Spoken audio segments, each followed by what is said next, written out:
Nous savions qu'à cette époque des milliers d'hommes de la Terre étaient intéressés par le phénomène OVNI, un fort plissement hyperspatial, s'étalant sur une période de temps allant de 1943 à 1978 nous avait permis de prendre contact avec d'autres civilisations intragalactiques, dont la vôtre. Les incursions d'extraterrestres furent beaucoup moins nombreuses que ceux qui avaient été évalués par des spécialistes de la Terre. Les nefs provenaient de différents astres froids, dotés de civilisations avancées. À l'exception de rares cas, nous ne nous connaissions pas les uns les autres et nous respections le principe consistant à ne pas interférer dans nos missions respectives. Seules 3 civilisations décidèrent de laisser de manière permanente des corps expéditionnaires sur différents continents. Une 4e ethnie extraterrestre, issue d'un astre froid situé à 96 années-lumière de la Terre, vous visita plus de fois que toutes les autres réunies. Ces êtres étaient de taille réduite, possédaient une cavité crânienne relativement importante et des bras atrophiés,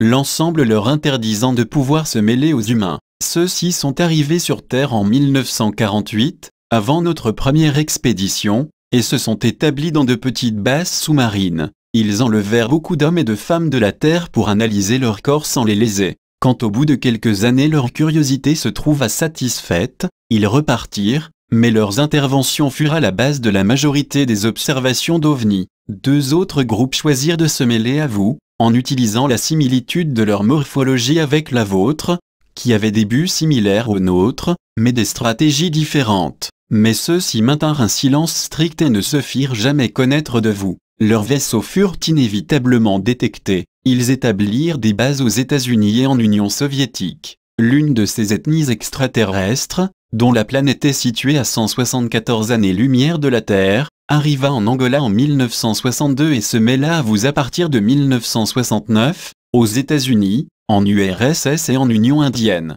Mais ils évitèrent tout contact avec vous. En règle générale, aucune de ces civilisations ne vous causa de tort, respectant ainsi la loi morale universelle consistant à ne pas altérer le processus évolutif de la planète visitée. Mais il y eut une exception. L'un de ces groupes d'expéditionnaires envoya des agents dans différents pays d'Europe et d'Asie. 2 d'entre eux arrivèrent en Espagne avant que nos frères ne s'implantent dans votre pays. Ils se connectèrent à un citadin japonais, grâce à un appareil de contrôle cérébral puis, par son intermédiaire, avec un de vos frères nommé Fernando Sesma Manzano. Cette civilisation, très avancée dans les techniques du contrôle cérébral, trouva là une occasion d'utiliser les humains de la Terre comme cobayes pour leurs expériences neuropsychologiques. Dotés sur leur astre froid d'une civilisation structurée selon des bases morales strictes, ils méprisent les UA qui nous obligent en plus de celle-ci, à respecter l'évolution des autres astres froids qui ont une civilisation inférieure.